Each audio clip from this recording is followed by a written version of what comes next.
Hello everybody, welcome back to British Games. Today, I'm going to go ahead and start talking about Destiny 2 and my thoughts on it. It's been a couple months since the game's been out, and I wanted to give you my honest opinion on what I think the game could learn from this. I'm going to be very critical of the game. I am a huge fan of this game. This is definitely one of my favorite games. So if I'm ever being harsh on this game in this video, just know that I am a huge fan of this game and I want this game to get better. And hopefully it will in the future. Bungie has plans, so let's just go ahead and jump right into the video. It's been a little over a month since Destiny's first sequel was released. There are some things I'm going to talk about in this video. First off, Destiny 2's story, Destiny 2's raid, the state of Destiny 2's PvP, and weapon rules. So, Destiny 2 starts off with an amazing story that gives what Destiny fans always wanted. Overall, the story was great. Really, the only new good character that was added was Failsafe. I could honestly care less about the rest. I played the campaign with Jared and John, as you guys know from the live streams, and the bosses were a piece of cake. Seriously, it was a complete joke.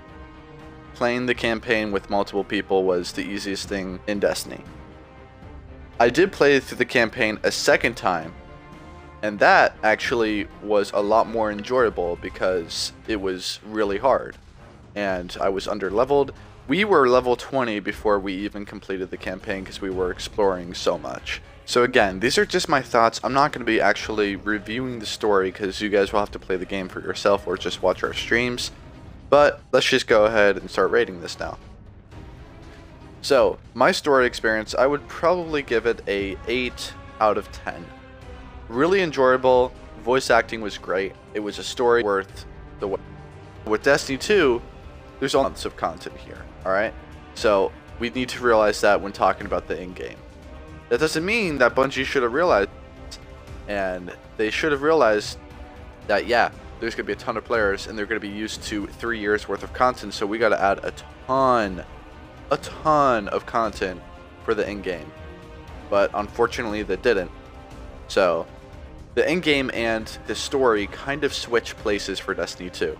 Now let's move on to the raid. The Leviathan raid is a unique raid for the most part. More mechanic heavy than raids before, except King's Fall. I play Destiny for the raid overall, and the endgame. So, this raid was really enjoyable, but it definitely could use some work. My clan and I did the raid blind, and it was really fun. And a hard experience, which is great. But of course, practice makes perfect. And this raid is probably the second easiest raid inside the entire game.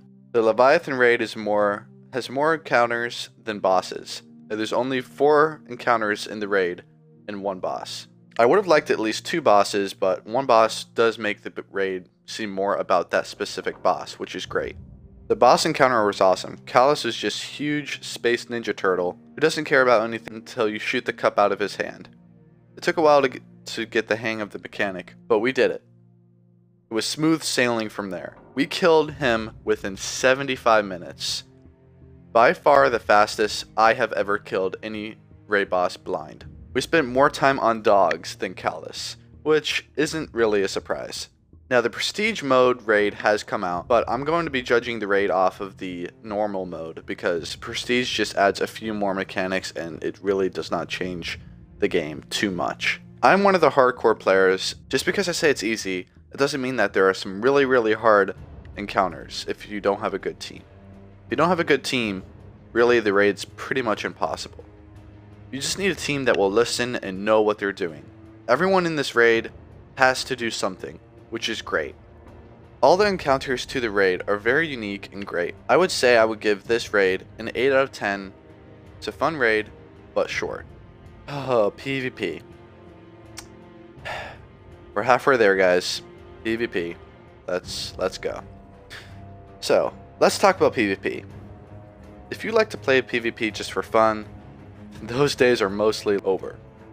I'm a pretty casual player for PvP. I would say I'm a decent player. I go positive just about every single game, but when they announced Destiny 2 was going to go 4v4 for all game modes, oh, I was pretty mad. Destiny 2's PvP just became a team shot fest. If you're facing a 4 stack, it's not even really worth continuing in the matchmaking. You might as well just back out and try and find another team. Now, the meta always does change, which is great. Season 2 promises a new meta, and they recently just had an update that I have not been able to try. It seems like they did fix some stuff, but I'm judging this off of what I've played recently. Destiny 2's PvP definitely needs some work. Now, I have not been able to try Trials of the Nine yet, which is a really fun game mode I've heard. Very competitive.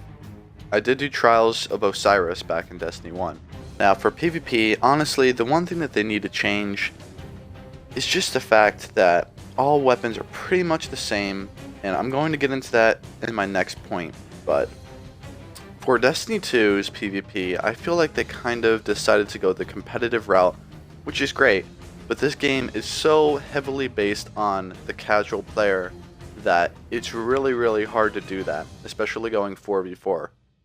I wish that 6v6 and 3v3s would come back to Destiny. Also Rumble. I really miss Rumble. I didn't play it too much, but you never realize how much you miss a game mode until it's gone. There's so much that I could talk about for PvP. It's a really hard topic to talk about.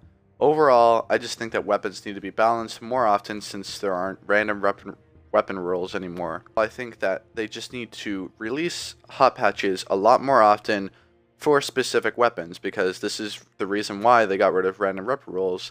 That way they could balance a weapon if needed.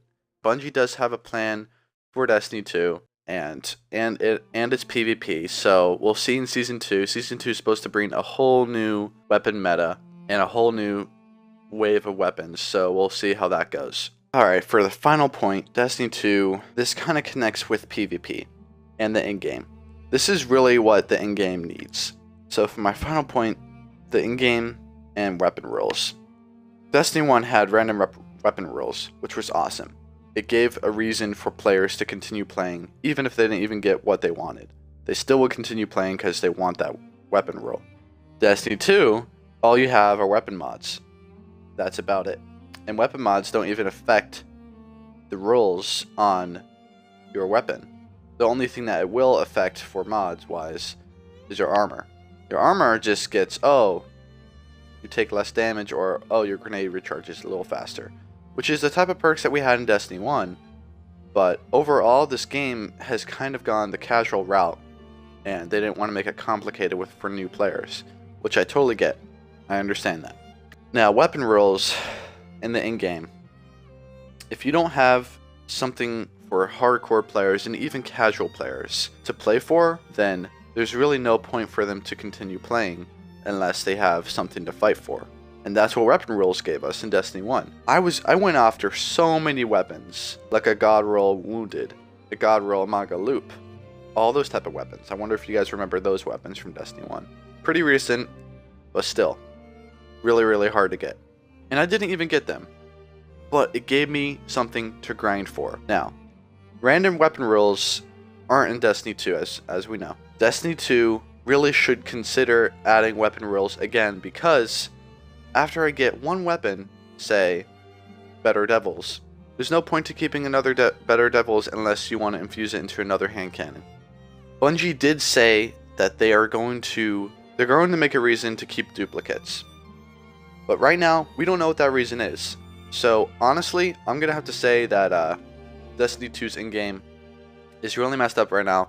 Again, we don't have nearly as many weapons as Destiny 1 did, because Destiny 1 had 3 years worth of content.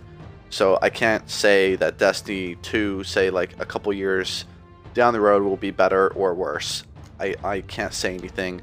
The only way that they can make set perks work for each weapon and armor pieces is if they had twice as many armor and weapon pieces per DLC.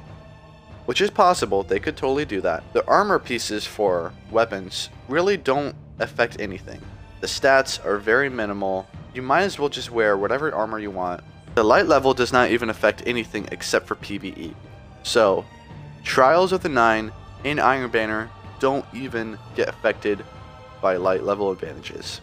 I was fighting a level 13 in Iron Banner. I don't even know how that's possible. Overall, I just think that PvP and PvE could use a lot of work. Weapon rules, in my opinion, should come back. That way it gives hardcore and casual players something to work towards. If they don't want to go that route, hopefully they have something in mind that will really change the game and make duplicates worth getting. I'm not going to rate the weapon rules because that's just a little rant that I wanted to go on. But for PvP, honestly, I would probably give it a 6 or a 7. It's really low for me. I might make a video later on about Destiny 2's PvP. That deserves a whole video on its own. I just kind of wanted to give you my thoughts on what I think of Destiny right now. And hopefully the first expansion, Curse of Osiris, which they already have announced, will be what we've always hoped for. And hopefully it just won't be a letdown, because right now, if Bungie fails again, then really they don't have any chance of recovering from this. Destiny 2 was overall a really good game. The story was awesome. If they want to keep weapons the way it is with set perks, then they need to start balancing weapons like Better Devils and Ariel's Gift. Mainly high cal rounds. That's the biggest issue with PvP right now. Alright guys, so this is where I'm going to go and leave off the video. If you guys want to see more videos like this for the State of Destiny, for say one of the expansions or so on later, like probably in about 6 months or so, I might make another one. This one was just kind of my first one, just giving you my overall opinions on Destiny 1 so far. Bungie does promise to fix many things, but again, they haven't done that yet, so this is just what I have an opinion on at the current moment. If you guys enjoyed this video, remember to leave that like rating. If you want to see other videos from us, we have videos coming out every Monday and Friday at 5 PM Eastern Standard Time. Alright guys, I will talk to you guys inside the next video. Remember to have an awesome day. Bye.